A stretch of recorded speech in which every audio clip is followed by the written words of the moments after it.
Patron, take them away.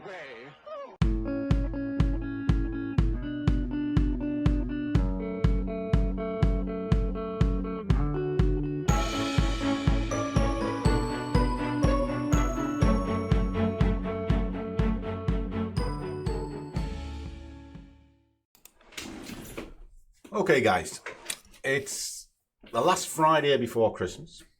The market's all shut at 12:30. It's currently now 9:30 in the morning.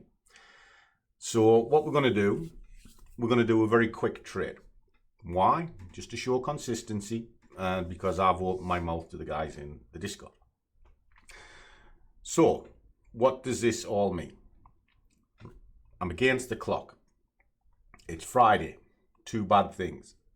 I want a trade that can be in and out relatively quick. So what do? You look for the fastest market that you're comfortable with. Now for me, it's the DAX. I like the DAX. The DAX moves every day and it'll pull me 10, 20 pips very quickly. So that's what we're going to look at. So what we're going to do is we're going to build it up and I'm going to explain what it is that I'm looking for. So the first thing is I have to work out a direction. Now, I've already done that. And the dominant direction is the sell. However, the deeper trend, like the bigger high time frames, are telling me to buy it. And the lower time frames are also telling me to buy it. Now, because I work on this one, the middle one, what this is telling me is I'm going to sell it, but I'm going to have to sell it high. So whatever I'm looking at, I'm going to have to look for it to push up to come down. Okay, so that's the first thing that I'm sort of trying to get my head round. Okay, so what else can we look at?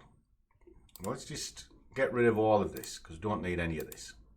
All right, don't need any of these at all. So get rid of all of these. I want to see what the ATR of this thing is.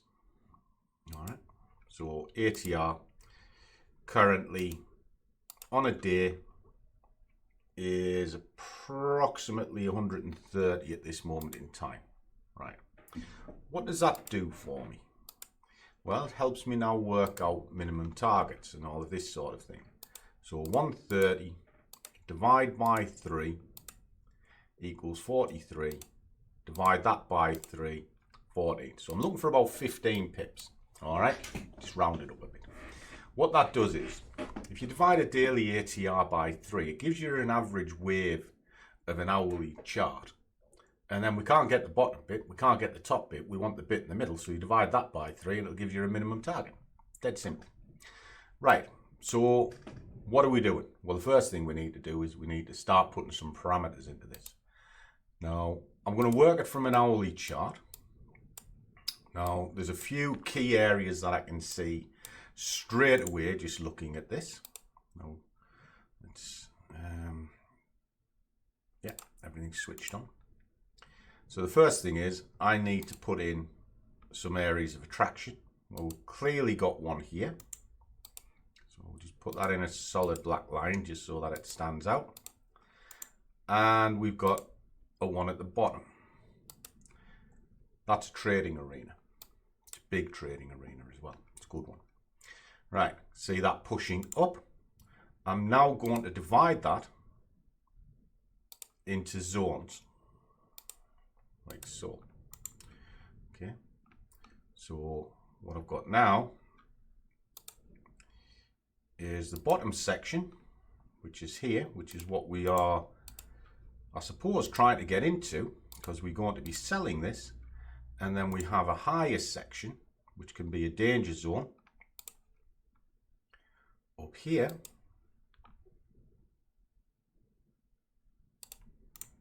which is there.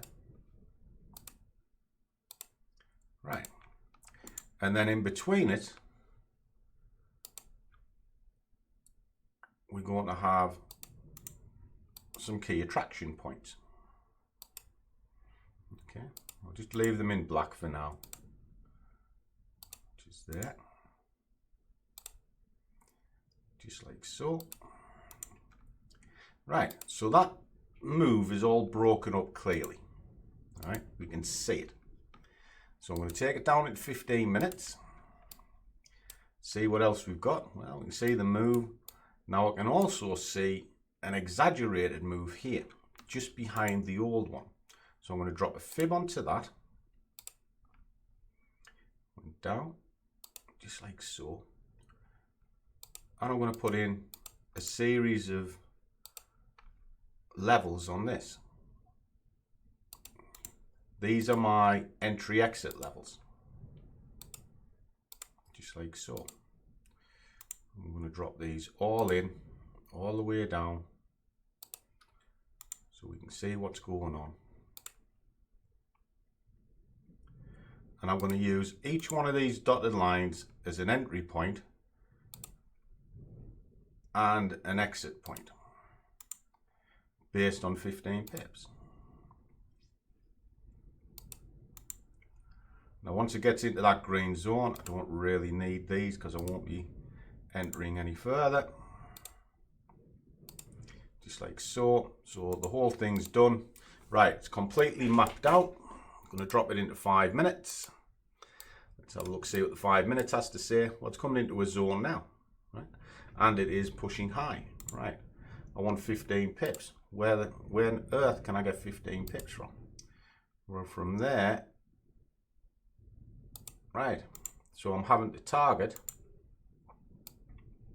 Just put that box out to one way. If I enter here, I'm targeting down into this green box. Down here. The higher I can get this, the better.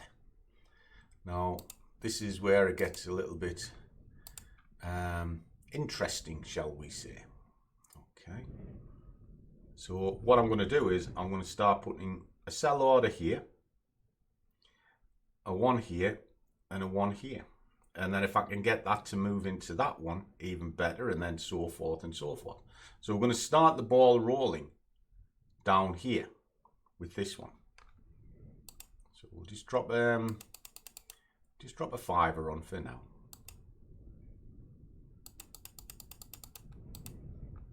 And we're going to set it at 15 pips. Okay. So that's what we're working on. This one here. Now this is a simple way to scalp. We've got a good target. And then it's just a case of following the price up till it triggers in and then down it comes. Now, what I'll do when the trade's finished, I'll kind of explain the method behind this because it's not as difficult as it looks. Well, I'll explain it when the trade's done. We'll see if it plays out because we're looking for 15 pips and I've got 2.5 hours to get it. And hopefully we'll be fine. Catch you in a bit.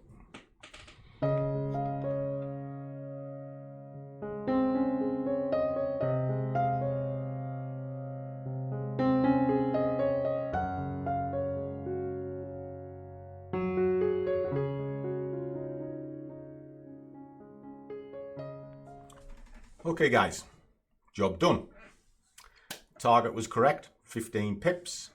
It's now paid us. I need to clear off my tickets, so you just delete that out.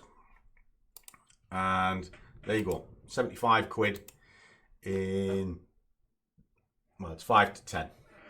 So what time did we start this? I can't remember actually, about 9:30 or something like that. Anyway, half an hour, 20 minutes. Job's done. Don't need to do anything more the rest of the day. So what are all of these for? Well, once you've got a dominant direction, you just need logical entry points. And it's better to let the price come to you rather than you chase the price, if that makes sense. I'll kind of explain that a little bit more in a sec. But the idea of this, again, came from the hourly. I know it's pushing down. And I know this because I've already been up here, seen that drive, and I can see it's now receding on itself. So what this is, strong push down, weak push up, strong push down, weak push up. So it's now on for a strong push down. That's the theory behind all of this. And it's not difficult to work out. There are different ways you can do it. Then you look at the hourly to see what's going on. Well, you can see there's a high, and if you just put a sloping line down it, not that I need to use a trend line, I don't particularly like trend lines, but it can highlight the direction of the market. That is there, you can see it. Nice slope moving down. So if I'm going to sell this, it's going to push up into this. Didn't think it was going to go that far. Pushed up, slammed down, it's done its job. Happy days, happy days. So what's the essence here? Well, if you start with sort of put your levels in all across, and they normally swing fairly. It's a little bit like what that trend line was showing. See the swing fairly. These are just key areas the market will try and get to or push away from. Now, inside of those key areas, there are entry exits, which are based on the same principle because they're all waves of the market. Now, once you've had a look at it and you can go, well, that peak is lower than that peak and so forth and so forth. I think the trend is down. The dominant trend is down. Well, that's just give you a bias for the day. So if your bias is correct and you've worked out your direction correctly, your entry point doesn't become as important. What the entry is just a time to be active in the market. Now, sometimes you can get a bit early in the market. I'm terrible for it. I know I'm terrible for it. But I'd like to think I'm very good at finding levels. In fact, it's the one thing that I know I'm pretty good at. And I'm reasonably pretty good at finding the dominant direction. Now, if I put them two together, it forgives the bad entry. Now, the levels that I put in and around it, just using Fibonacci as key entry points, they help. You can look at a couple of indicators, and I do. I look at basic stuff. I look at, say, a MACD for broad strokes. I look at Bollinger Bands to get a gauge of strength in the market, and I look at RSIs to see what momentum is. And I look at all these different little things, but I don't look at it in one place. I look at it in multiple areas. And that's kind of what my sheet is. My sheet is a combination of all these different things looked together. It's also kind of, in a way, a little bit like an Elliott wave. I don't particularly like Elliott waves. I think they're a waste of time. I'm not a big fan of indicators either, in fairness. But an Elliott wave isn't an Elliott wave till it's an Elliott wave. So you're really just taking a punt and a guess at it. Now, the way to smooth that out is look at multi-time frames. You know, if you're looking at an hour, look at a couple of frames up or look a couple of frames down. If you're looking at 15 minutes, look at the hour and the 4. Look at the 5 and the 3. But always look in and around what you consider to be your main chart. And then what you can do is play the averages, you know. And if they're all pushing down in a certain way, well, I tell you that until it tells you otherwise, that's the way it's going. I would say that's relatively simple, and I've made a career out of that. And one of the things that you see on this channel is it all rolls on from one day to the next. So what you see today, when I flash it up tomorrow, you'll be able to see it, what I did, so it all rolls on. And that's because that's what I do day in, day out. Now, I'm not greedy. Once I've got that dominant direction in place, I need to know what my targets are.